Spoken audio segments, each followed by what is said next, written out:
and it loses its internet connection. Doesn't lose the DSL connection, but it loses its internet. Oh. And I think it may be an old heat problem. When I say old, I mean old, comma, heat. Ah, gotcha. Gotcha. Mm. Is Yeah, 'cause old now. It's subject to heat, uh, and I'll have to take it down because it happens actually quite often. In ah, any case, we were talking about mhm. learning how to control dreams Right. by first learning to give it a name that we think of intellectually. Then in the dream, we begin to wake up enough to start using that name in the dream. Ah. And then we can start a dialogue. But it looks like that you just jumped right, both feet right into it.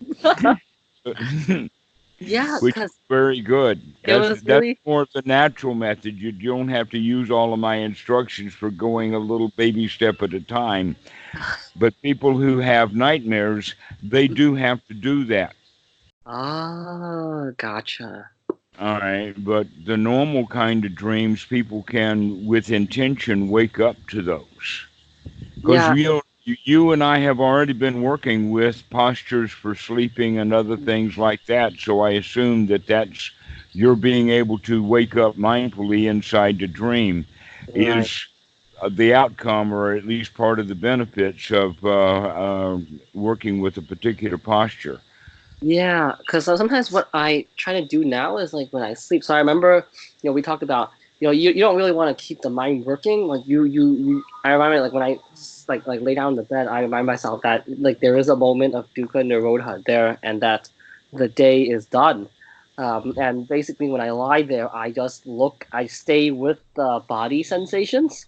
So sometimes I try to, I mean it's not that I'm like actively like trying to like extend like keep mindfulness. It's more like let's just sit and relax and watch the sensation.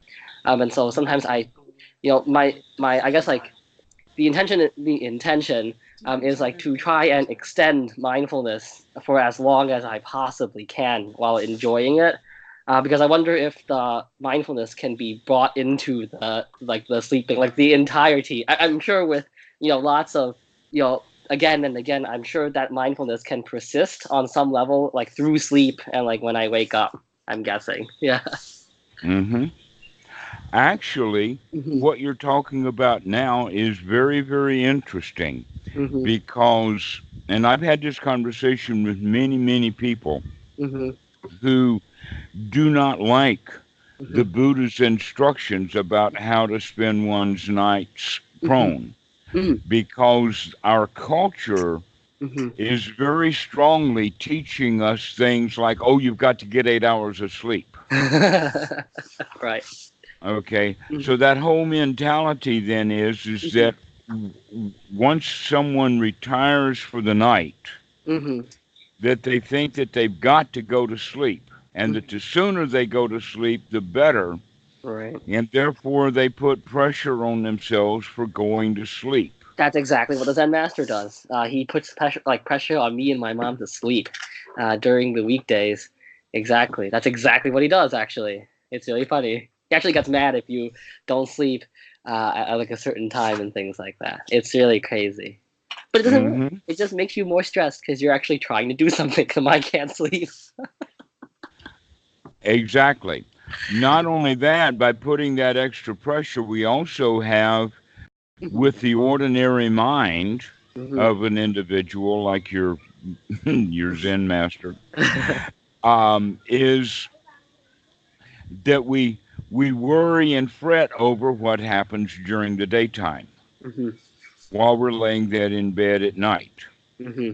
That in fact, many of the researchers think that dreaming Hmm. is actually trying to reprocess Hmm. or, let's say, refinalize the day as well as planning for tomorrow. But the Buddha doesn't look at it as even anything productive Hmm. because he talks about it in the sense of like the mind burns by day and Right. smolders by night. Hmm. That's the phrase that he uses. Hmm. So if we can take that Hmm.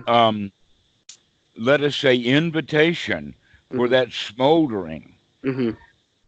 if we can take that Mhm. and turn it into no, what we're going to practice now is mindfulness, Mm. as if I were just sitting on the cushion, Right. except now instead of having an alarm go off, it'll be sleep when it comes because it's going to come very beautifully and very naturally. Mhm. All Oh. right. And so that's the way that sets one up so Mhm. that we can, by going to sleep mindfully, we Mhm. can set it up so that we can become mindful in the dreaming, so Right, that because we like, can begin to take control of the dreams. yeah, because like, what if I thought like if I could continue practicing while dreaming, that would be pretty cool, right? Then there would essentially be no large gap of mindfulness for like the entire day, right? Yes, yes, yes, exactly so. And Mhm. that, let's see, where is it? Mhm. There are some sutras. I'll have to go look it up, Mhm.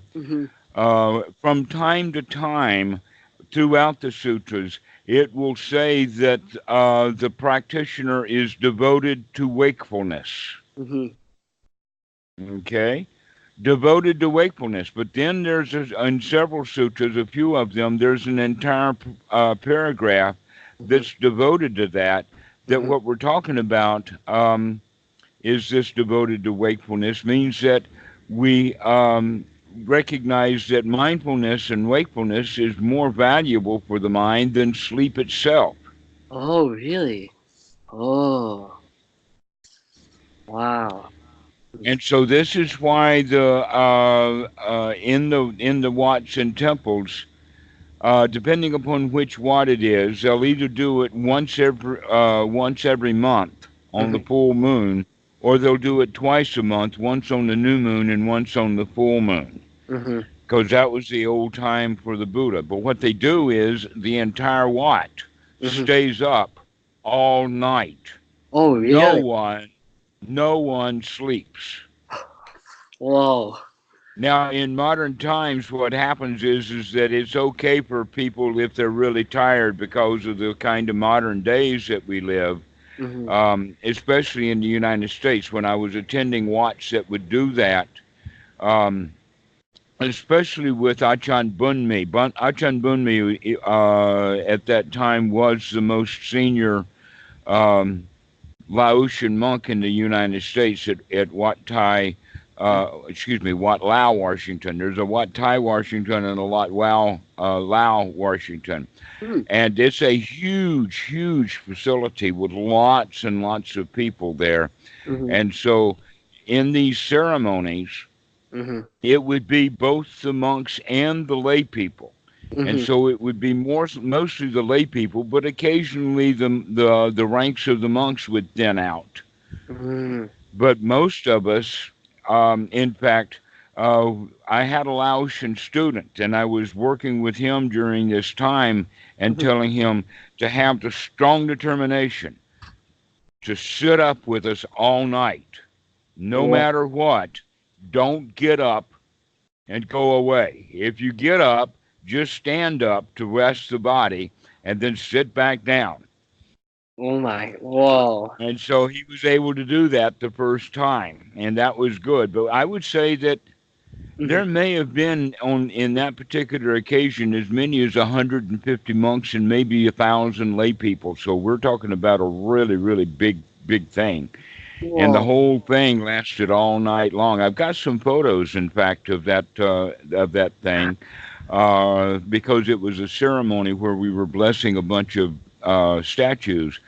But it's funny that you say, "Oh, well, it was a ceremony to bless a bunch of statues," but it wasn't the blessing of the statues that was the important thing. It was the important thing is that they were continuing to practice this quality of sitting up all night. Oh, understood. And to now, I've just talked to Pablo, and that Ajahn Meti was just did that over at Wat Dam Kiem here, which is the Wat for Westerners here at Wat Soan Mok. And Mhm. so Achan Meti already is now having the Westerners sit up all night long, Uh, twice a month. wow, That that's like, really does break up your sleeping patterns to sit up all night. So that the practice then is of the rest of the month mhm, that even though you're going to be sleeping or laying in your on the floor or on your mat or whatever in your private quarters, mhm, still the intention is to not necessarily sleep, mhm, but to just lay there and mhm. practice. Lay there and just enjoy the night. And I really do that in my own bed. I just love to just lay there and just enjoy that there's no place to go and nothing to do and everything is so nice. So Oh, nice. oh, oh, Now okay. Wow, that's now there's a little bit more to that mm, that I've got to add to it. mm, We're talking about not necessarily the Buddhist religion, but we'll use the religion for the whole show just to make it easy. mhm, Buddhism was founded and grew up in the tropics. mhm. And so these practices are tropical practices, Oh, which means that the best time of day is actually at night, and mm, the worst time of day is the hot afternoons. oh, And so good. so at the Buddhist temple, that's also after 11 o'clock in the morning, the temple gets really empty. And you don't see anybody until 5:30 or 6 in the afternoon because Really? everybody goes and takes a nap. Oh, And wow. it's very, very common Mhm, in tropical countries. In fact, there's even a language for it, like the siesta. mhm. Gotcha. Now we think of it that though Mexicans are the ones who have a siesta. No, it's not Mexicans who do it. It's people who live in hot climates that gets really hot in the afternoon. That's when you take a siesta. So Oh, if you're taking a siesta that lasts 2 or 3 hours, then you don't need so much sleep. oh, like they nap instead. Oh. Yeah, so you have a nap in the afternoon. Now Mhm. you working in New York, I don't think it's a good idea for you to nap at your desk, That's so true. but you can start napping on the weekend. On Oh. Saturday afternoons and Sunday afternoons, you can start working with taking a nap. Mhm, And the whole idea that we're talking about is disrupting these sleep patterns, these mhm, sleep habits that we have, mhm. especially with people putting pressure on themselves that they've got to get so much sleep done. Yeah, it's actually kind of ridiculous. I actually find that the mind is actually, I mean, sometimes you can be a little tired when you're really intensively trying to think about a program. But other than that, like that 8 hour thing, the mind still works. It's not, the end of the world if you don't get like 8 hours. In fact, it feels bad if you're pressuring yourself to sleep. That's like it's like telling somebody you must relax. How toxic is that, right? I know. When that's actually the name of a book that was written by Wayne Dyer. It came out in the 1970s, and when that book came out, there was just a huge uproar of laughter nationwide. How Right? ridiculous a title! You must relax. It's stupid. Yeah. So what I have been trying to do is I've been basically I think correct me if I'm wrong here. So maybe what I can do then is the same way we've been basically looking at extending like developing like unremitting mindfulness like in wakefulness, so I can do the same thing when it comes to sleep, right? So sleep is a way to enjoy, like, not like you have genuinely nothing to do, but it's also an excellent opportunity to practice. So whenever the mind remembers to be mindful when I'm dreaming, or whenever the mind lasts just a little longer, I get really happy about it, and to Hmm. encourage the mind to extend mindfulness into sleep. Pretty much. I think maybe that's the way I can do like here. Well, Mhm, you so mhm. we talked about this a while back, but I'm Mm, reminding you of that practice. So because you're already getting benefit from yes. doing it a bit. So Yes. continue on with that. Hmm. But the important thing is when you lay down at night, you don't lay down with pressure. Oh, I've come here to sleep. I've got to go to sleep. Yeah, that's A silly. much better way of doing it is, oh, I'm going to lay here and I'm just really going to enjoy the next few minutes. Yeah, I mean, there were also some days where like I couldn't sleep. Like I lie down, like maybe like on a Tuesday or Thursday. I come back from work tired, but when I lie down, I just couldn't sleep. So I just sat like I just like lied down there for like an hour or two, saying like, yeah, this is fine. And I woke up the next day just fine. So They they even think of it as kind of a disease, oh like really? insomnia, that Ah. people who can't sleep, and when they can't sleep, basically what they're doing is that they're smoldering all night. Mhm. Mhm. They're thinking over, mulling over, trying to solve some problem, worried about a sick relative, something like that. But you probably have also put in marathon work sessions. It seems to be an occupational habit for computer science people, especially in the old days when the big mainframes were more available on the weekends and they were always available Oh. mostly at night. Oh gosh. I see. And so we wind up pulling 36 hours, 40-hour shifts. We Jesus just Christ. code till we drop. Oh my gosh. Yeah, because it's like sometimes when you code, right? There comes a point where you just have to drop away from the problem. The mind is just blank. Like you look at it for like the 10th time, and the mind's like, "I'm done." Like so, and so I think that's like a good point to like stop and then Mhm. just like, all right, let's like do it like tomorrow, you know, or like let's just do it like another day or something. It just won't give. It's like trying to write like a 10-page paper with like 3 pages worth of material. Like there's just nothing else to write. Like sometimes I feel like that. So I was like, all right, let's just do it tomorrow. Yes. Well, that's how we normally do it. But occasionally, because of Hmm.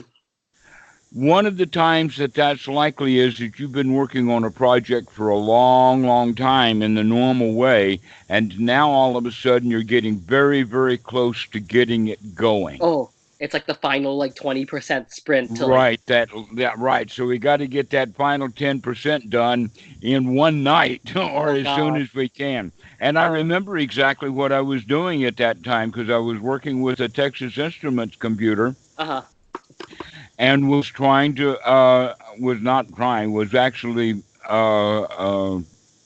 coding Hmm. uh, a multi-process operating system. Uh huh.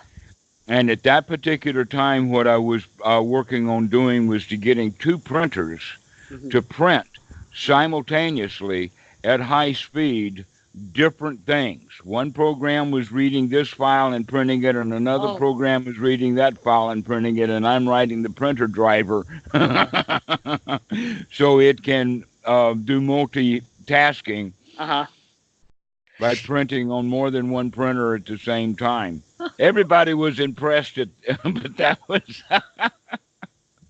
That was 1973. that sounds really like that's one of those like deep end things that's like really intense.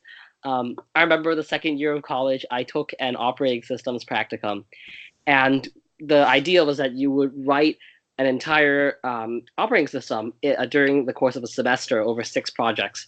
And I distinctly remember first 2 projects was like, all right, what is this? This is like, is this amateur hour? Like, you just write your own semaphore.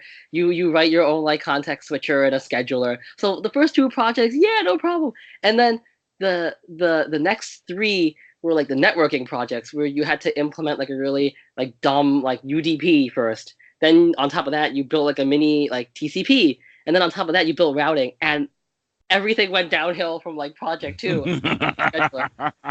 I remember I was just like, what is this? Like, what is this like, thing doing? And when I tried to debug it, like all the bugs moved. And at one point, like my Yes, hair out, and I exactly. printed my source code on like 40, 50 pages, and I laid it all down on like a table in my room. and I went over it with a pencil to try to find where the race condition was. And there was one race condition that showed up like once every 20 times. I never could solve it. I was like, whatever, I'm submitting this. I can't do it. I still remember that. And then like by the time it was like project 6, we had to write like our own disk driver, like our own file system. And I Yes. remember I was like, okay, I can just, repurpose some of the Unix stuff like inodes.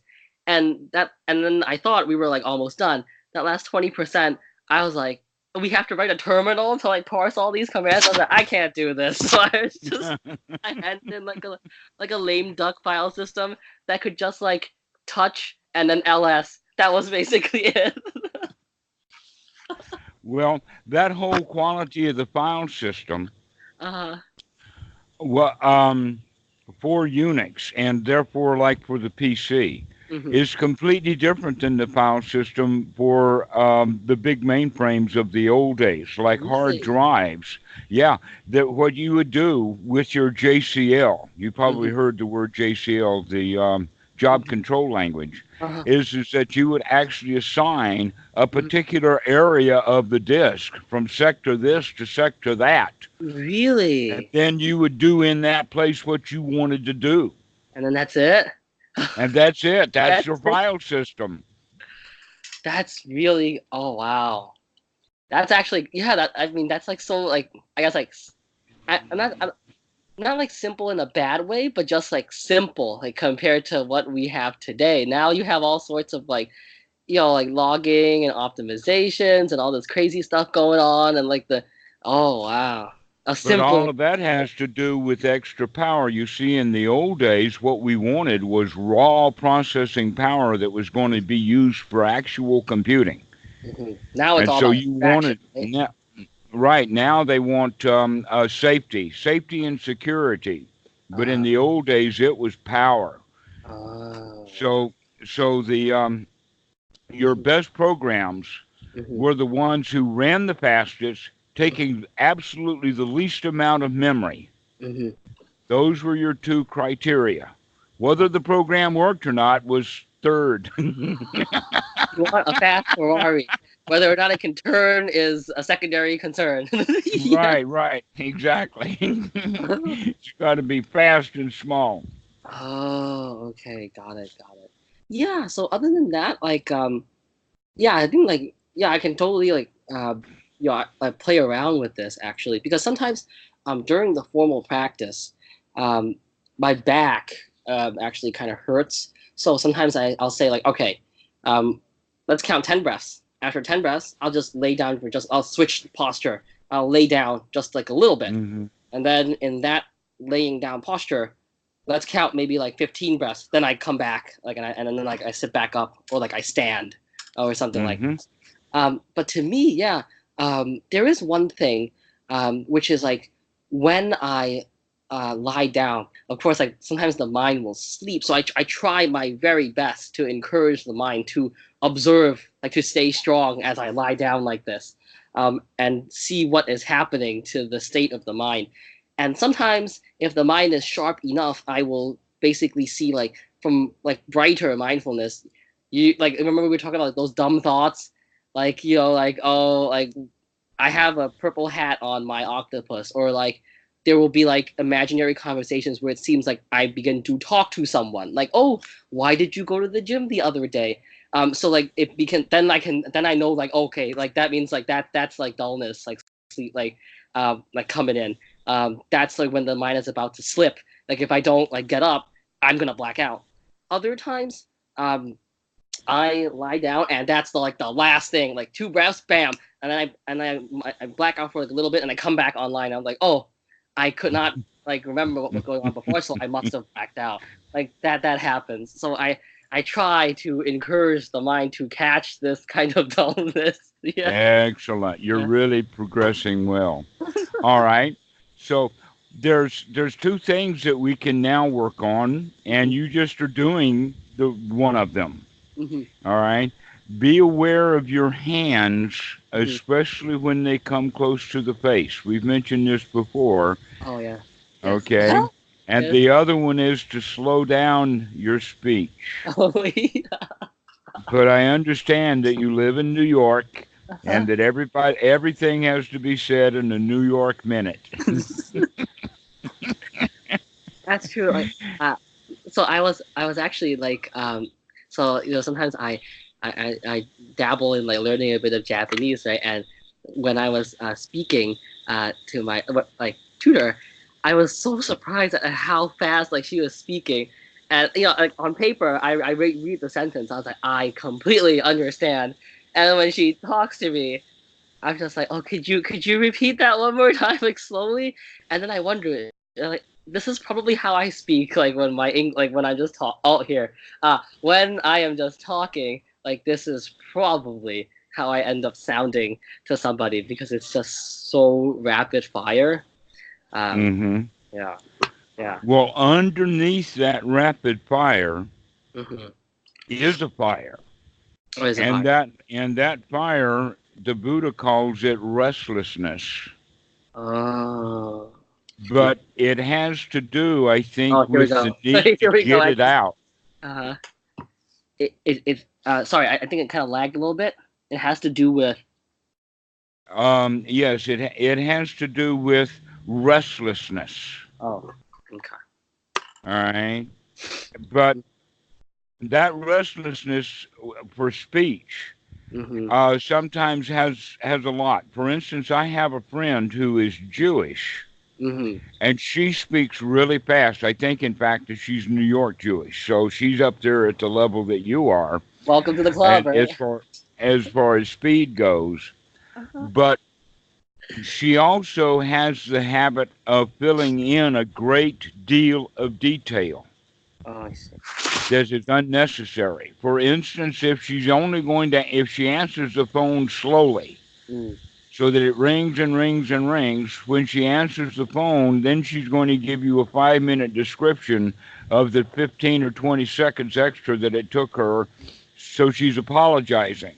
That's interesting. I was in the other room and I had this in my hand, and so I had to set that down, and so she's just giving far too much detail. Mm-hmm. But we can see where that comes from Mm-hmm. was her relationship to her mother. Oh. That in fact this rapid speech Mm-hmm. is often competition. Oh, I see. And so people compete with each other. And so you can see then that rapid speech has two qualities for you that you can begin to look at. One of them is the quality of conceit. Oh, like to get my In other point words, in you're trying, first. yeah, if you, okay, it comes in several ways. One is that when someone else is speaking, Mm. we listen for something so that we can figure out what we're going to say. And so we start figuring out what we're going to say while they're still talking. During Oh, that time, we're not listening to what they're saying. oh, I can observe this happening. Oh, yes, many times actually. And I'll just completely miss what they say in the middle, and then just like blindly slap on my own point, like right after somebody finishes talking. Hmm. Well, that's a habit pattern. Mm-hmm. You could go so far as go back to Eric Berne and talk about it being a transaction between people that's worthy of being analyzed. The transactional analysis was what he called his whole thing, was how people communicate with each other, Mm-hmm. and that this is a primary one Mm-hmm. um, in some cultures. It's Mm-hmm. very strong in the Jewish culture. It's also very strong in the New York culture, and That's that is that people only half listen to each other because they're really getting ready to talk. So uh, as soon as there's an opportunity, as soon as he shuts up, it's my turn. He may not even shut up. I just may start talking right over the top of him. So this is how. But we feel driven mm, to talk. mm, This drive to talk that is mm-hmm. what I'm talking about. Uh-huh. That's that underlying restlessness that the Buddha talks about. In TA, they actually call them drivers. Oh, really? That's Yes, they call these things drivers. Okay. One of the drivers is the please me driver, which means that I really want you to agree with me. I really need you to um, uh, please me, to mm-hmm, be pleasing towards me. I feel really insecure right now in this moment. mm-hmm, Now, there's two ways that that happens. One mm-hmm, of the ways it happens is with women, not because of women being females, but because of the society that women find themselves in, mm-hmm. that they think that it's their role to set things to make it easy going. So they'll go in trying to bring the temperature down. Oh, That's that please me driver. But with men, more likely, when they're in the please me driver, it's because they're lying and they oh, want you to agree with them. But you can see that men and women can swap those roles. It's not a male and female thing. It's just that's what our society tends to show. But women also do the please me driver generally more often. Let me give you very clear physical examples of the please me driver. One of them is that the eyebrows go up, mm-hmm. the forehead will wrinkle. Ah, In fact, it can go so far that if someone has a permanently wrinkled forehead, mm-hmm. that is an indication that this person is a habitual liar Oh, because wow. they're raising their hands. They're trying to get you to agree with them. And in fact, it's been so many years since I've told a lie. It's hard for me to even form wrinkles anymore. Let me see if I can form some. Yeah, there's a few wrinkles up there. Okay. The other quality of that driver is the shaking of the head. Okay. Oh, They nod their head. They want you to nod your head too. oh, All right. So wow. nodding the head and opening the eyes, raising the eyebrows, wrinkling the forehead, Mm-hmm, trying to get acknowledgement. mm-hmm. All right. And this is actually coming from an internal position of I'm not okay. Oh, wow. It's coming from a position I'm not okay. And if I can get you to agree with me, then I'll be okay. Mm-hmm, That's why it's so much associated when people are lying. You can tell people lying. mm-hmm, Other things that they may not want to get the verification or the agreement from the person right in front of them. If there are other people around, like with a politician, when he's lying, he will actually turn to someone else and nod, saying, please, you agree with me so I can, because I know you will, you work for me, so that I can get the guy in front of me to also agree. oh, wow. Because yeah, so I think back, right? And it's interesting because the Zen master, when we were young, right, um, always kept saying, so this is way back, like back when my grandmother was around. He always said, like when she was like in the car, right? He would be like, if there's no topics to talk about, find something to talk about. Like nobody likes like lulls in the conversation. Like we want atmosphere, and he keeps telling us to like find stuff to talk about, just like talk, like just that's interesting. Now that you think, like now that you mention this, um, huh? And it's true though because I think back to like sometimes when I have conversations, most of the time when well there's actually also okay how do I phrase this there's like probably maybe like two things so one is definitely sometimes um there is like tension like you said it maybe it is like a feeling of insecurity like oh I'm not okay with the silence let me grapple to find something to talk about and the Hmm. second thing definitely is it's a kind of approval, like you want to find something relatable.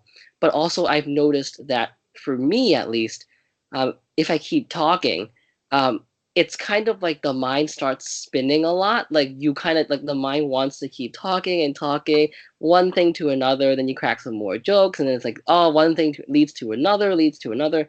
And in that respect, it's really not so different from just following a thought chain and just getting like mind, right? Exactly correct. Exactly. Mhm. Yes, we're right on the same wavelength with that. I was exactly yes. You're right. Mhm. That mindless speech Mhm. is very much like mindless thought. Mhm. Mhm. And it is in some cultures is part of the culture. But Mhm. Dhammadu's, we consider every word. We're Oh. looking for every word to be correct. Oh. Then this And the largest area that has not been, tamed yet, so to speak, for me. Yeah, if that's all the right. But as you can see, after I have mentioned it and also um, demonstrating it, that you're beginning to mm-hmm, pick up on it word by word. So because rapid speech mm-hmm. needs mindfulness, every word, otherwise the mouth is going to take off and start running again. Right, right. And I think back, and it's kind of surprising how a lot of the conversations, for example, that I have with my friends is what sometimes people would call shallow, right? Because you don't really talk about anything, but you like crack some dumb jokes, or you talk about a point like a meaningless, like hypothetical scenario, or you talk about the past, or you just talk about like some distant future, and most of it, honestly, is a pointless. Like quite frankly, most of it is just like hot air. Um, that's actually, like, and I just like did this to my classes too. I just did. Yeah, right. Yes, So there most. is, by the way, going back to the drivers, Hmm, and then we need to also go back to dreaming and somnambulism. hmm, But um, there are, in fact, five drivers. Another driver, which is really, really very, very curious to talk about, hmm. is the driver that is identified and named as Hurry Up, the Hurry Up driver. Uh, When I understood these drivers, when I came to learn about them back in the mid 1970s, that was really an eye opener for me oh. because I recognized that my whole life had been driven Hmm. by being in a hurry. Oh, And really? I remember some very hilarious occasions about it. I also know where it came from because my dad was a professional meter reader. Oh, really? Oh, wow. And and so he walked really, really fast. And as a little kid, I couldn't. In fact, it didn't matter whether a kid or even a teenager. I could not keep up with him. Uh-huh. Now we could do everything else. I mean, I could do everything else that all the other kids did, like stomp around the football field with a sousaphone. But when it came to, I just never could catch up with my dad. Hmm. And so that gave that sense of always being in a hurry. And I Hmm. remember specifically in high school, in algebra class, on one occasion, Hmm. that Mr. Horton gave us a pop quiz, and that I finished the pop quiz first and put it up on his desk. Run up there and put it on his desk first. And Hmm. all the other kids in the class, they see what happens. I go back to my desk and reviewing it and recognize that I'd gotten one of the answers wrong, and I run back up there, grab my paper, come back and finish it, and then put it back on his desk before any of the other students get theirs. Meanwhile, their whole class is just howling with laughter at me Oh, wow. because I was caught in this hurry up. Hmm. Almost as if I was competing to be the first one to get the thing done, but I Hmm. wasn't competing with anybody. This was an internal mechanism inside. Hmm.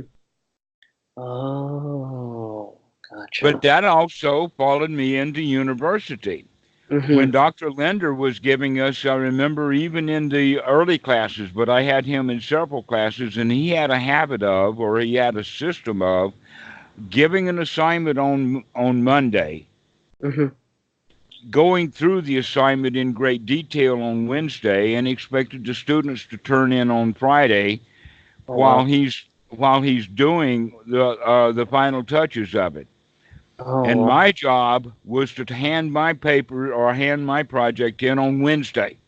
Oh He my gives God. us the assignment. He gives the assignment on Monday. I'm going to finish it on Wednesday, and it's going to be an A grade. Wow. Whoa, that's next level right there. That's next. Right. That's next level being in a hurry. Yeah, that's like next level being in a hurry. Well, you see, but on the other side of that, because I had been an engineer for IBM, I already knew the computer operators. I literally, me and some of my friends, we had access to the mainframe computer room Hmm. at night. We just walked in. Nobody else. I mean, they don't know the key buttons. Oh. They can't get into the computer room, and so they have to do standing in line Hmm. thing to Oh. get their computer run. So that was in the old days, and so yeah, that was actually privilege. Hmm. But I negotiated that privilege. See, if I'd been all like the other students mentally, then I wouldn't have had to pull these shenanigans of going into the computer room on Monday and Tuesday night to get my project finished by Wednesday. Oh, gotcha. And you can see how miserable that made me. I was driven. Hmm. That same drive then would come with mostly motorcycles. Mm. And I don't drive anymore, but I'm dangerous on a motorbike. Oh, I see. So, yeah, because sometimes when I speak, I can actually even now there's like a couple of seconds where it seems like I stutter or when I'm blanking out, and what internally is happening is I can observe the mind tripping over itself. It's trying to say so many things in a hurry that it is struggling to put it into a coherent form. It's like a dog that suddenly sees like a bunch of treats on the floor, and it's desperately like trying to grab at portions here, there, and everywhere. And so the end result is it's paralyzed because it's trying to decide what to do next. If I that kind understand. Yes, of, yeah. that's the nature of these hurry up drivers. Hmm.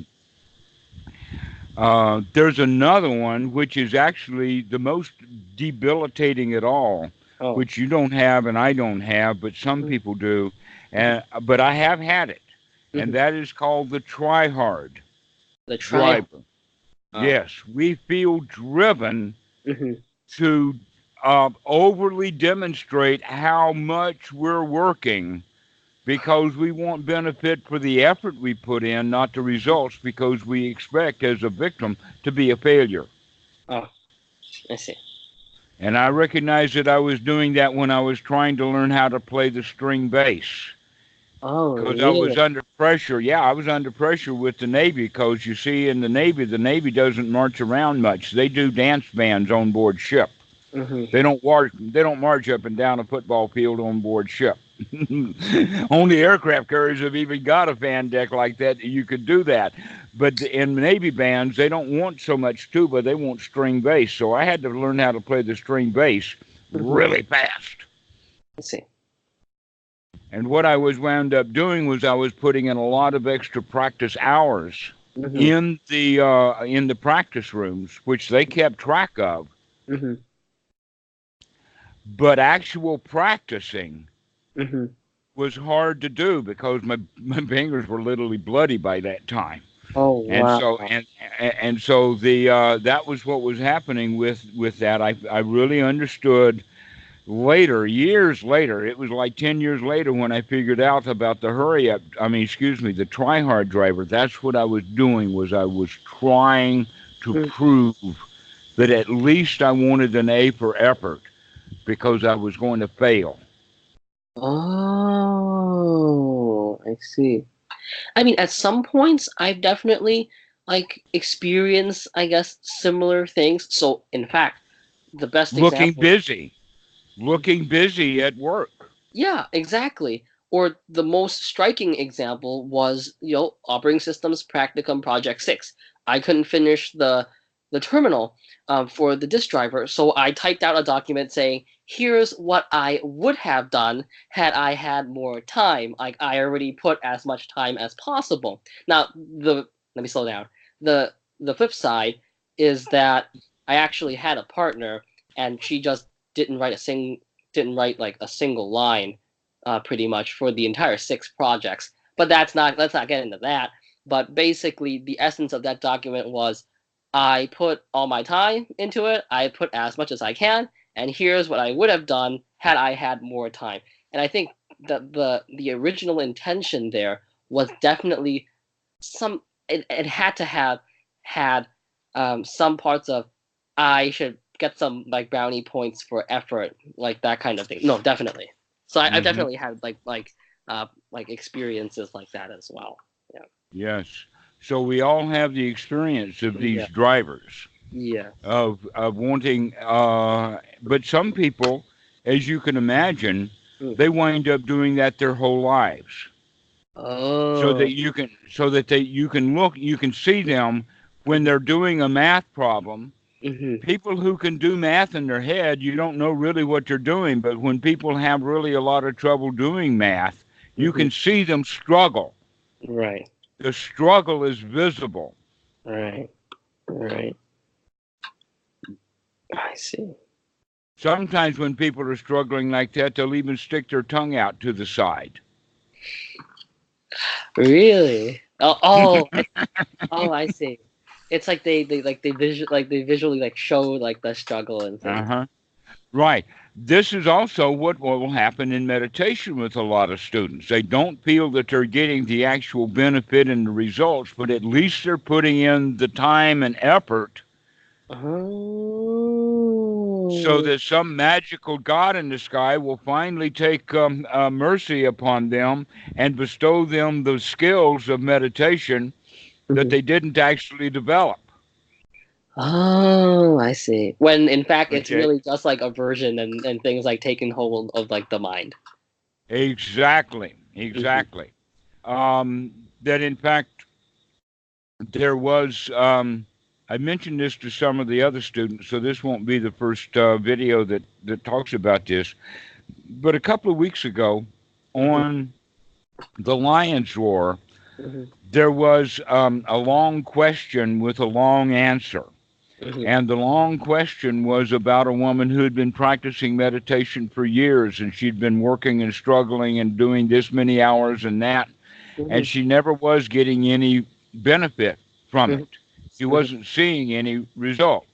Hmm. Well, that meant that the woman was just stuck in this try hard. Hmm. She wasn't getting any results because really at the bottom, she wasn't expecting any. She was just merely putting in the time, the way that a lot of people put in their time for Christianity. All you have to do is sit in the pew. You don't have to perform. Okay. Oh. But now she's not getting any benefit, and so she finally writes to somebody, and she got not a very good answer. Mm. Because the not very good answer was, congratulations for putting in so much effort. So many people quit before they put in the kind of effort that you do. Keep on at it, girl. I'm sure that you're going to get good benefit.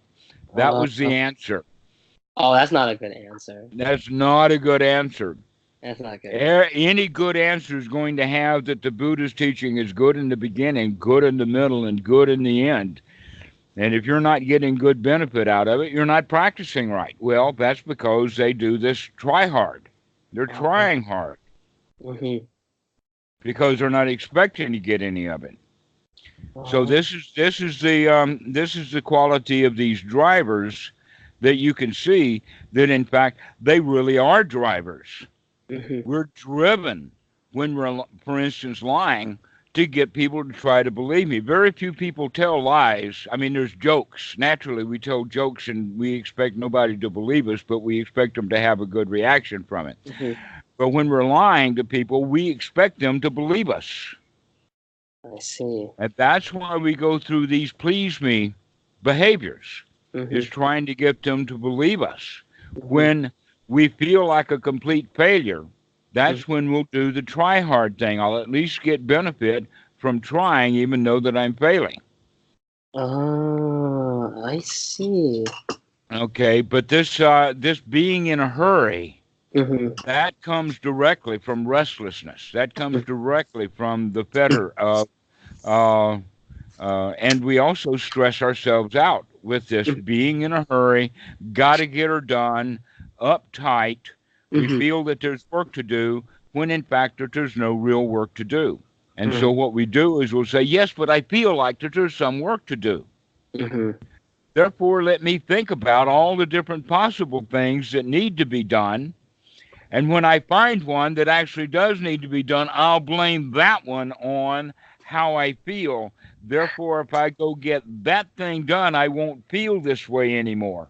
Mm-hmm. But it And that's never. not the right way. Yeah, that's not the right way to do it. Oh no, the right way to do it is to deal with that feeling directly, to Mm-hmm. deal with the hurry directly. And just like you're doing, recognizing that the speech is hurried because it's an old pattern and Mm-hmm. you can slow it down. Mm-hmm. Yeah. Now, another one was that I was raised in the deep south Mm-hmm. in, let us call it, if it was middle class, it was the bottom line of middle class. Oh. Mm-hmm. Okay. Mm-hmm. Very lower middle class. Mm-hmm. And and even though everyone was a Christian and went to church on Sundays, the whole rest of the week was nonstop profanity. And I picked Really? that up as a child. Ah. And I remember even in after I had gone into meditation practice that Mm-hmm. I still was not mindful of the speech, Mm-hmm. and that profanity would come out. Now I only bring out profanity during joke time. When I'm telling a joke, I'll use profanity as because some jokes are funnier with the profanity. Right. Oh.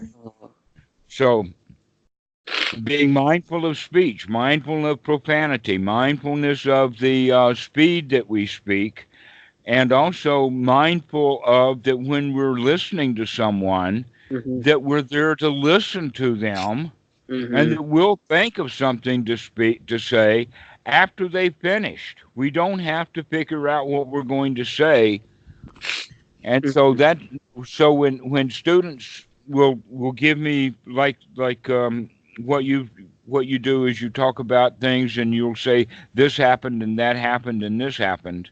I Mm-hmm. need to start keeping track of those things so that later I can address them. I see. But if you say A and then I start addressing A while you're talking about B, I'm going to miss B. So I Uh, need to just make merely note of A and then make note of B and then make note of C, and then later I can formulate and address them because it's important to listen to mm-hmm. what people have to say. Mm-hmm. Yeah, that's yes, I think that is actually another major portion of practice because I can observe the mind like one. I mean, even from before, like at certain parts when you were talking, I actually caught myself in the act of thinking the next follow-up thing to say. Like for example, when you were talking about the profanity, like the thought popped up to say that yes, in fact, the Zen master regularly uses profanity. In fact, in two sentences, he can fit as many as like 15 to 20 swears, like Chinese like swears. It's really ridiculous. Even something like simple like food. No, it has to be the fucking food. Like, that kind of thing. And so it's interesting. Yeah, I think both listening and speaking. I need to learn like new ways of controlling them, so to speak, like to use to I mean to apply more mindfulness. I think that's really what Precisely. And in this regard, it's mindfulness of every word. every word. Mindfulness of every word. Because if we're not mindfulness of every word, then the mouth will just start thinking at hindrance speed. Just off it goes. Right. So I should just say a fewer words, then my job is easier.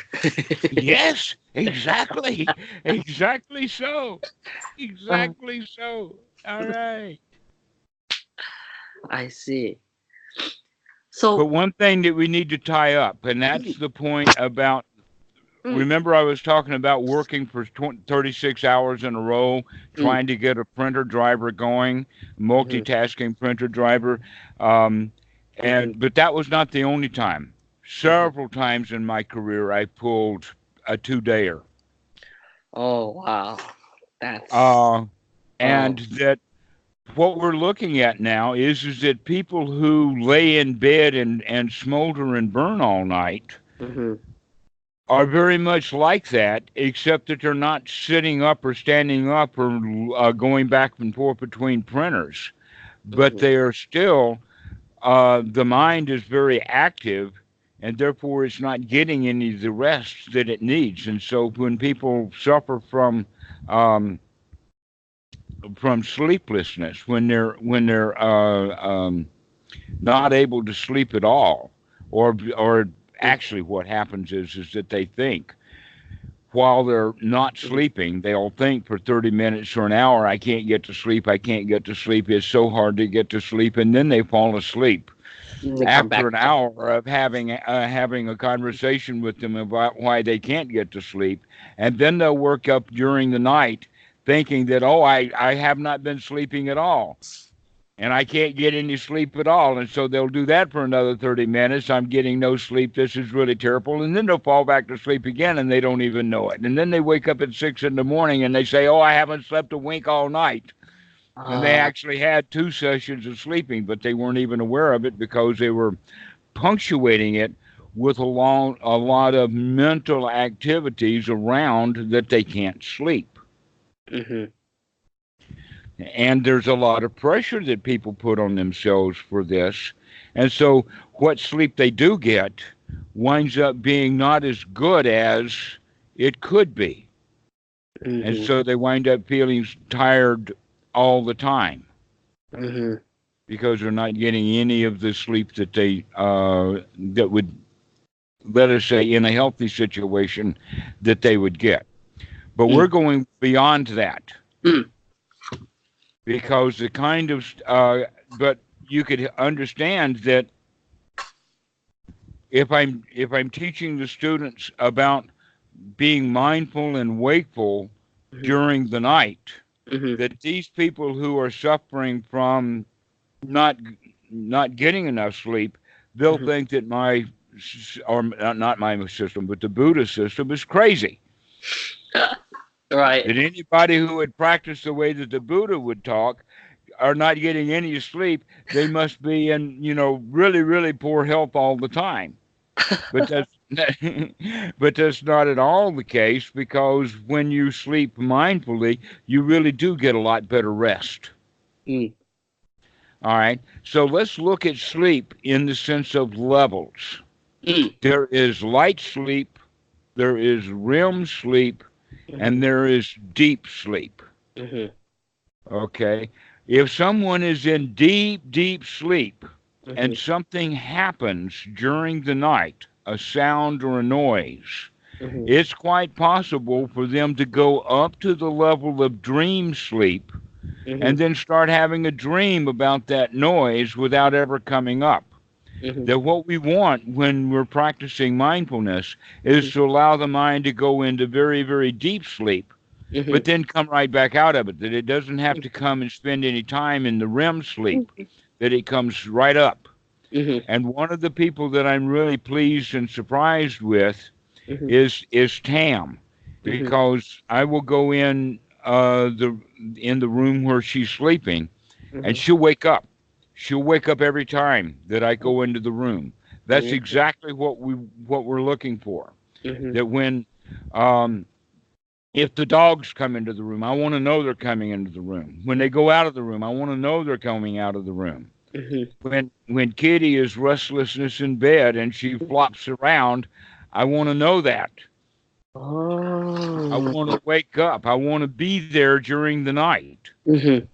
That human beings have had a long history of spending a bit of time not sleeping all night, but Mm-hmm. sleeping in bits, sleeping in fits and starts. An example of that in cold climates, if somebody doesn't get up to feed the fire, everybody's going to be frozen stiff tomorrow morning. Right. They have to actually watch the fire. Yeah, somebody has to keep the fires going. Mm-hmm. Also, the whole idea not about just military, but just a tribe in general. They need to keep somebody on watch at night Mm-hmm. for animals. Mm-hmm. Okay? The whole quality of lock is not to lock a chest of gold, but to lock the doors so we can be safe at night.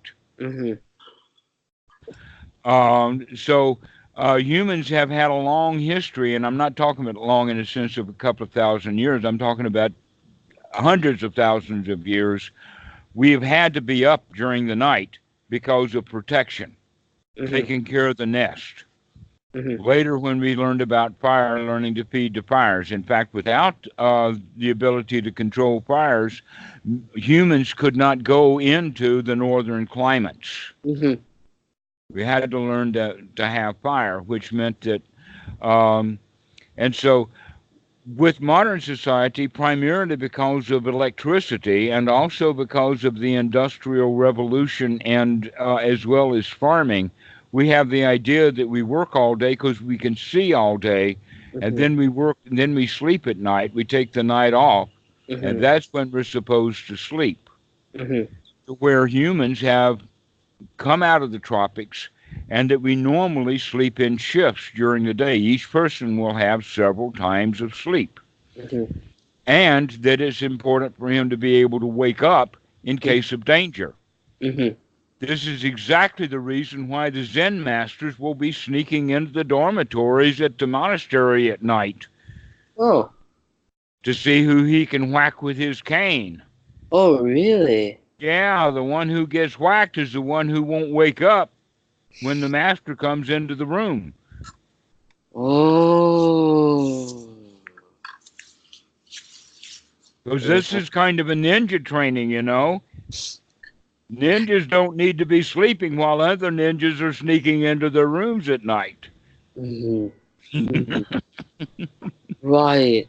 So it's like that basically is like that mindfulness there, right? Like basically the sound is the trigger for the mindfulness that is telling you to wake up, right? Exactly. The dogs have that too. It could also be vibration. For instance, if you're sleeping in the nest in a tree Hmm. and all of a sudden the limb that you're on starts to vibrate, you better wake up. Oh, gotcha. Because there may be a big cat on that limb with you now. Right. Oh, okay, okay. Got Now, it. you can see this with dogs. I don't think that you've got a dog there, but Mm-hmm. dogs have this that they will lay and it looks like they're asleep. You Mm-hmm. can even call them and they don't even make a move.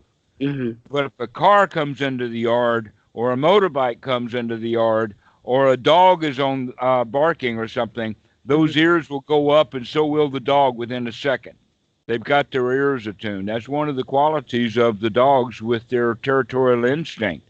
Mm-hmm. It's instinctual for the dogs to keep an eye open, or actually their ears cocked Oh. while they're sleeping. Mm-hmm. But for some reason, humans Mm-hmm. get get caught in this dream world. Mm-hmm. Mm-hmm. So that if when something happens that should wake us up, instead of waking us up, we'll just merely go up from deep sleep into the dream world and have a dream about it. I see. All right. And I remember that happening to me one night. Mm-hmm. This was in India, and an actual thief came into the room. Like a what came into the room? A thief, Oh, a a thief. thief came into Oh. the room Mm-hmm. And he sold some stuff. One of the things he stole was the wristwatch that was the gold watch that my dad got from his retirement. And Oh. so that's part of the reason that I remember it, is because at that particular moment I was attached to that watch. Oh. And that I actually did wake up, but I was quite drowsy. I didn't wake up completely. Mm-hmm. And Oh. that I realized later that, in fact, when I had gotten up, that thief was actually hiding in the bathroom. Oh, wow, really? Yeah, yeah, yeah, yeah, yeah, yeah. But I had been too drowsy. Now I understand. No, it's my job. If I hear a noise in the room, I need to know what it is. Oh. I need to Wow. wake up. And that's part of mindfulness training. Mm-hmm. Okay. To Gotcha. not get into that dreamy kind of, oh, what is this, or Mm-hmm. that kind of thing. But Mm-hmm. you got actually to wake up. Oh. But we don't anymore, because now people have, the number one thing is, I've got to get some sleep Oh, so it's because I got actually. a lot of work to do tomorrow. They do not have the thought of, I've got to stay awake at night Mm-hmm. because I'm going to get eaten if I don't. They don't have that mentality anymore. Humans have changed their mentality, and because of that, we've changed the way we sleep. Mm-hmm. Mm-hmm. And not necessarily for the better. And not for the better. Mm-hmm. Exactly. Okay. Sleeping several times, waking up, going to sleep, waking up, and going to sleep is a much better, safer way of doing it than it is to try to sleep all night long. Oh, got it. So in fact, in that regard, we go from a wakefulness into light sleep directly into deep sleep. We stay in deep sleep until something happens and we come right back up to the surface. Mm-hmm. And we don't get caught in that REM area, that half dreamy REM state that most people spend too much time in. Mm-hmm. So they may spend, let us say, of 8 hours that they actually sleep, they'll spend 3, 4, maybe 6 hours in REM and only get 3 or 4 hours of actual sleep. Mm-hmm. But with mindful sleeping, you'll spend a lot more time Mm-hmm. in deep sleep. And Mm-hmm. when you're in the dream state, you begin to know that your Right. dream sleep is part of waking up. Oh. So my question is it actually possible to fully observe all three, like the mind going through all three stages of sleep, even when you are in super deep sleep? Is it possible to have mindfulness there as well, like to actually be, say, like consciously aware that like, oh, Yes, this is deep sleep? up, yes, to a point. And Oh. that's where body awareness comes in. Oh. All Mm-hmm. right. So this happens when you begin to have the firm determination Mm-hmm. that you're going to sleep in a particular posture, period. Oh. I've And so gotten. even when you're in a deep sleep, see, in the deep sleep, then the body will change that posture. And Mhm. it's your job then to be mindful enough to wake up to get back into that posture.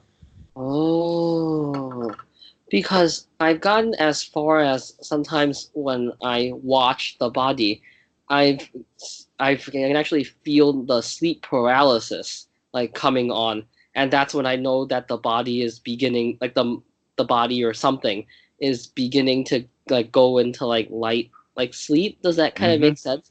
Like I Yes. can feel like the shock, and then it feels like you get pulled through the mattress, and then it feels like then from there then usually one of two things will happen: the mind, like mindfulness, like just goes out and like black out, or sometimes I will come back up from this, that the mindfulness knows, oh, this is like light sleep. That's basically as far as I've Excellent. gotten. Okay. Yeah. Excellent. Now let's go to a slightly different topic. Hmm. Okay. That slightly different topic is, every night you have an opportunity to watch the mind go into Hmm. oblivion, going into sleep. Mm. But you're going to now have one opportunity in your life, Hmm. and only one opportunity Hmm. to watch the mind die. Oh, really? Hmm. I have like one You will, opportunity. you are going to die. Are Right. you going to do it mindfully or are you going to do it mindlessly? Mindfully, hopefully. Right. Mindfully So, is probably really good. all right, well, this is the training for it. Oh. Learning to mindfully go to sleep every night, you get an opportunity to practice Hmm. for that one opportunity that you're going to eventually have, just one opportunity to die mindfully. Oh, like to like die mindfully, like that last, like when I take like that last breath. Yes. Take that last breath. This is my last one, guys. Ha ha. Oh. Right. Because if you think about it, right, like, okay, let me slow down. Um, it's like this. Um, yeah, it is kind of like a mini death, right? Like when we sleep, because the consciousness gets like switched, like except the dream state, your consciousness is like switched off, and then you just kind of come back online in the morning, right? And so it is like a way to basically practice like dying in a sense. Hmm. If you can mindfully go to sleep, then you can mindfully die. What about the reverse process, like when you just wake up to observe how the mind is, for example, like in a sense, kind of rebooting? Because I noticed that when you first wake up, you don't really have a strong recollection of who you are, what should be done, or even where you are. These things don't come until like maybe 2 seconds, or maybe like a couple Hmm. seconds, like when you fully, when the awareness is fully like up or something. Right? Okay. Mm-hmm. There is also a technique for that.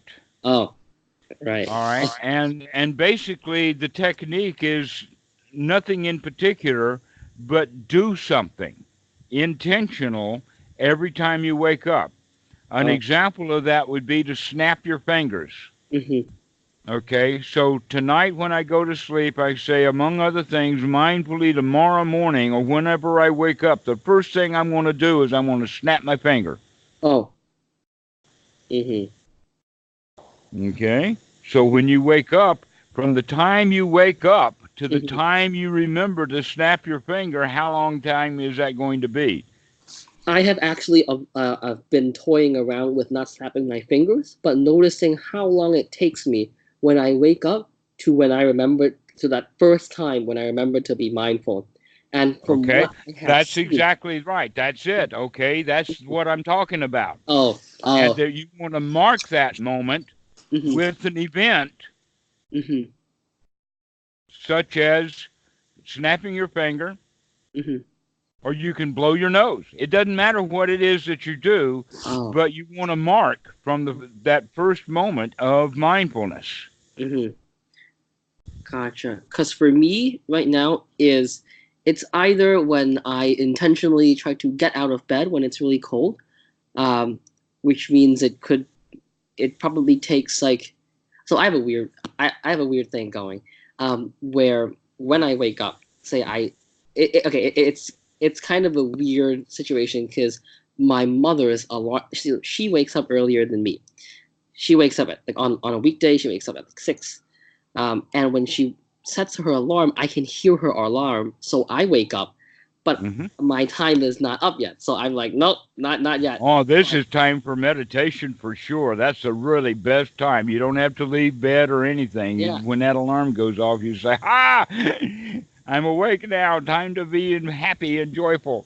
yeah. So I lay down on the bed and I take a glance at the clock and I was like, all right, when it hits say 35, I wake up, and so I will basically remember to repeatedly. I'll lie down for a bit, check, lie down for a bit, and check.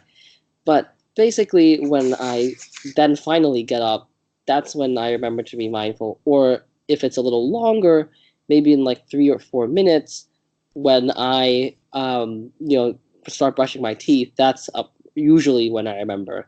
Then on days when the mind is really dull and I'm tired, it's usually by the time maybe like 15 to 30 minutes when I wake up maybe the Zen masters. I mean, if I see the Zen master, that's usually like the de facto signal. You got to be really careful around him.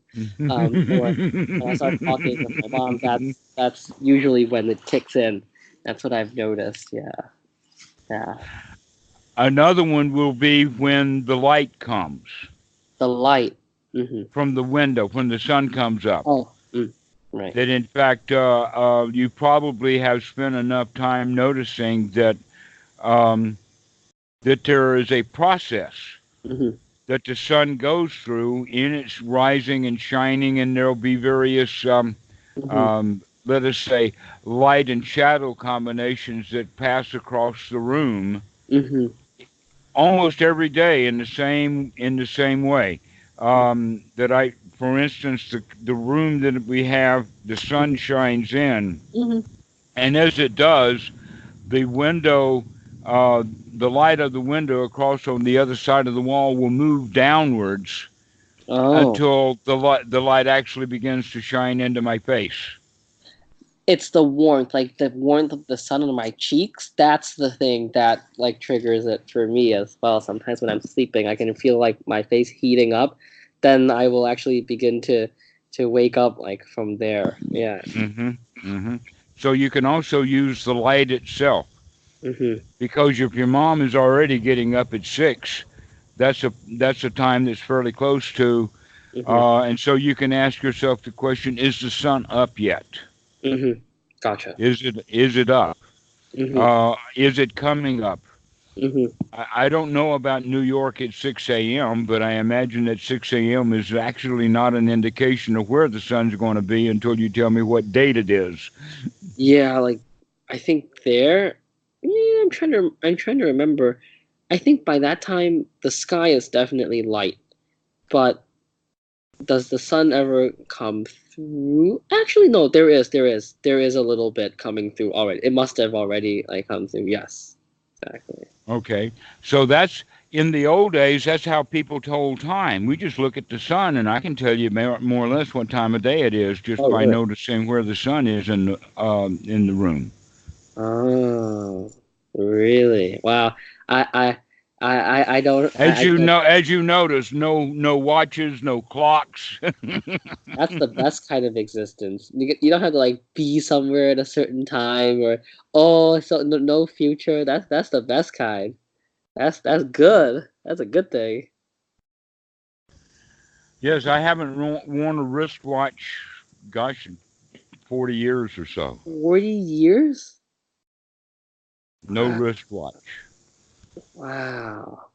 Now, having a cell phone in the vicinity Yeah, kind of destroys that, and having clocks on the wall and whatnot like that. But not paying much attention to time that's is, yeah. or only in the sense of the time is the sun anyway. Mm-hmm. So the time that I'm paying most attention to, the time is really not the time at all. It's where the sun is Mm-hmm. in the early morning. Is it still dark? Is there any light at all? Mm-hmm. Is the light coming through the window? Is it making light shadow play on the wall, on the other side of the room, etc., like that? Where is it? Is the light high on the wall, or does it come down the wall? Because is that with the window here, when the Mm-hmm. sun is just coming up, that Mm-hmm. means that the light is going to be high on the wall. And Mm-hmm. as the sun rises fully, the shadow is going, or the light is then going to be lower Lower on right. the wall. I see. Now, I I see. don't know if that works that way for your room or not, but you could begin to watch that. Yeah, I think for yeah, I'm trying to just think. Actually, that's true. I can actually see. So for my room, yes, there's like a sun. So like the windows here, and the sun like light actually comes in like slanted like this. I guess I can watch the angle of that slant to see like how high the sun is. Yes, yes, that's what I'm talking about. Is Right. becoming aware of the light shadow play that happens in the room early in the morning as you're waking up. Okay, Because gotcha. that's something else to help you to be mindful. Right, exactly.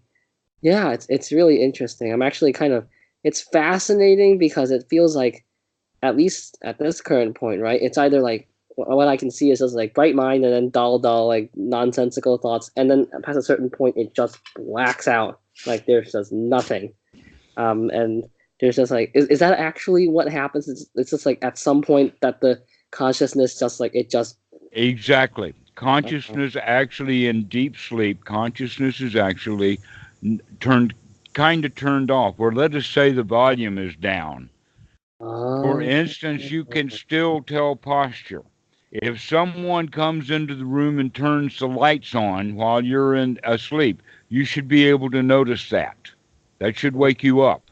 If someone oh, comes into the room, if it doesn't wake you up, mhm. then more than likely it's because you came out of deep sleep but only went to REM sleep.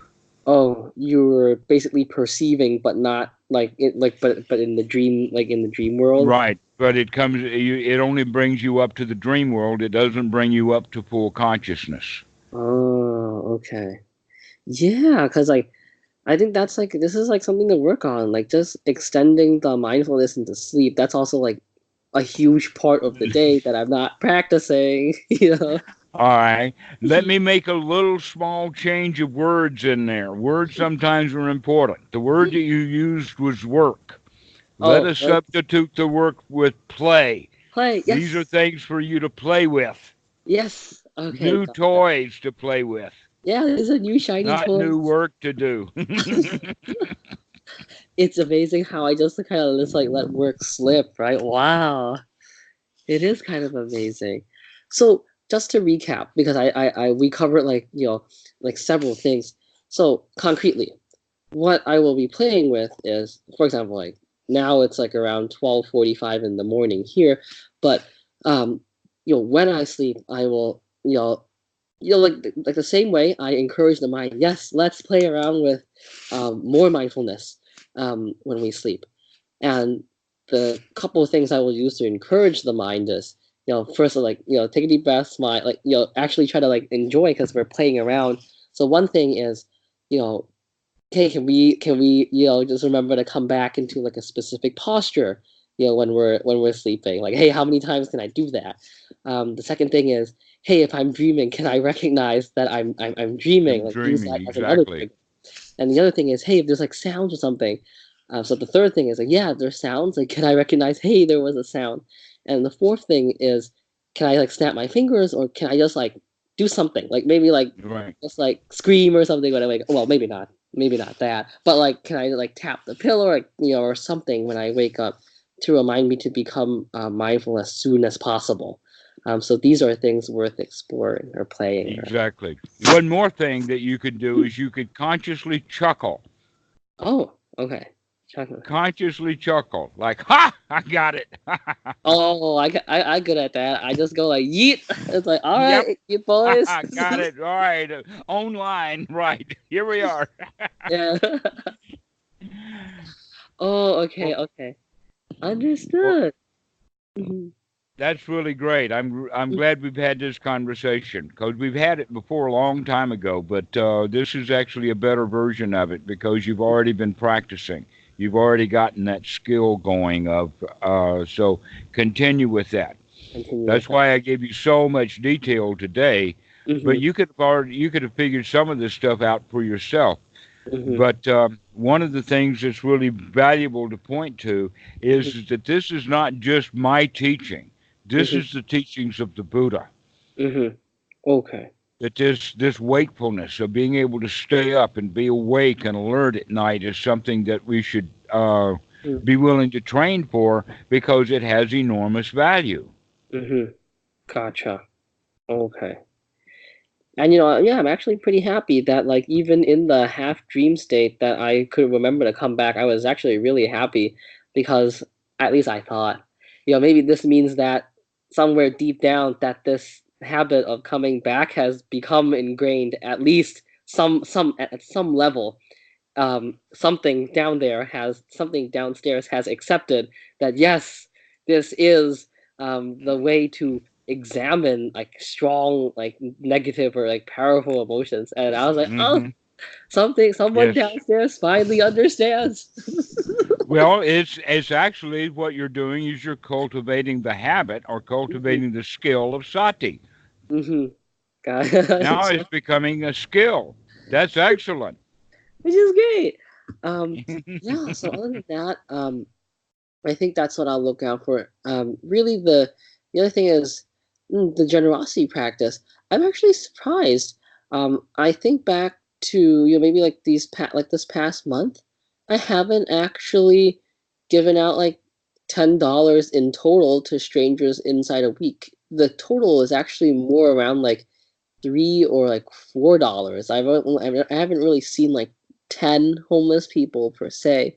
But another direction is so sometimes I mean in fact like just today I also gave like several $100s to the Zen master as well, and hopefully that makes him happier, because it's like yeah I constantly see how terrible it is to just feel poor even though you really have nothing to worry about. That's also, Right, I know. I know. yeah, it's actually kind It of sure would be valuable for him if you could teach him this little trick of generosity so that he can begin to feel wealthy. yeah. It's interesting because I feel like, he definitely is generous when it comes to family, um, but I guess like it just doesn't. It maybe it's like he doesn't do it. I don't know. Like I feel like, or maybe it's not really purely motivated by generosity. I think that's my explanation. So what I'm talking about is like, Obligation rather than generosity. He gives yeah, out of obligation or or it's family requirements. yeah, or it's like I mean he'll say like yes it's okay to spend money on like your wife and kids, like he picks up these things where it's like yeah like it's good to treat people to dinner or something, but the other part that I see is like it's kind of this Asian thing with like face, like that you can do Oh, this, do. and if you take it in that light then it's not really a generosity but you're just doing this because it's a part of your ego to be stoked or something that's or at least I think that's the case. So it's interesting, It and certainly doesn't have that joy of giving quality. The yes. joy and the giving and the receiving, the gratitude. So Yeah. whenever Hmm. whenever your dad is generous, Hmm. I praise because him. he, yeah, Yeah. praise him greatly. Be extremely grateful to him. Hmm. Hmm. Let Right. him know how much benefit he has done for you. What a Right. marvelous thing he's done. Right. Gotcha. Gotcha. To praise him highly when he is generous. Oh, gotcha. Gotcha. Gotcha. Right. Right. Yeah. So other than that, um, not much else has been going on. Mm, yeah, I'm just trying to think We've back. covered 10,000 things, and now you've come to the conclusion not much is going on. I just try to think back because like the past 2 weeks like seems like boom like so fast. I'm just trying to think back. Is there anything else like the like major besides what I talked about? Mm, let's see. I guess maybe like inklings of what we would previously have discussed as like the nesting instinct. So there is talk about, potentially like moving or like potentially like for us, because eventually we'll have to like move like from like here like from our current location in the city. So I can see inklings of maybe like the nesting instinct, but it's not really substantial, so I don't really consider it's just like Mm, future talk, so it's not really like any much of a yeah. yeah. Let's talk about that later. And in fact, it would be more valuable if your family actually gets to the point of start making plans to uh, move. Right now, it's just a vague thought. right, right, exactly. Okay, yeah, when it's actually time, then Yeah. I'll probably just be like, oh yeah, like the nesting Hmm. instinct, something like that. But meanwhile, I really enjoy Hmm. uh, having this feedback with you, Willie. I really like it Woo! that that students are actually capable of getting some good Dhamma. Woo! practice going through the internet. Um, It's that great. one of Yeah. the things that I just recently wrote Mhm. was about the joys Mhm. of the practice, and like the joy of being here now, the joy of knowing that the mind is clear and clean, Mhm. and all of those joys that we give. But now I can see that one of the greatest joys of all Mhm. is that this can be shared so that the students are now Mhm. getting it. Yeah. And Right. when I do that, Mhm. I back up a generation Mhm. to recognize, yes, Bhikkhu Buddhadasa did in fact really enjoy my Mhm. time with him, Oh. because he could see that it was useful, it was valuable. He wasn't wasting his time. Mhm. Mhm. And now Gotcha. I can feel that with my students, that I really like it, that not just you, Uh-huh. but Ferdinand and Danny Mhm. and Noah and quite a number of other students are really moving along very well in their practice. And Gotcha. so I'm pleased. This is great. Yeah, I feel like, I mean, definitely for me, this is life changing. Because it's like, back then back then, like, you don't really know how to deal with lots of these things, but knowing that you actually have the Dhamma and like the tools to examine this already makes like a whole world of difference. Yeah. Yeah, it feels like this is one of those like priceless things that, um, yeah, I mean, like it's priceless actually, because it feels like you can lose your job, you can lose your house, you could lose everything, but this is like a source of spiritual strength, I would say. Like that's really what this is all about, I feel like. And so Yes. that's actually pretty comforting. Yeah. Yes, it is. Mhm. Absolutely. And Yeah. so congratulations, Willie. I'm really pleased with your Woo! progress. Keep going. You're on the Yeah. path. You're really Woo! on the path. Okay. Okay. Well, we'll see ya. Okay. See Have you a good next night. week. Yeah, Okay. see you Bye next bye. week. Yeah. Bye.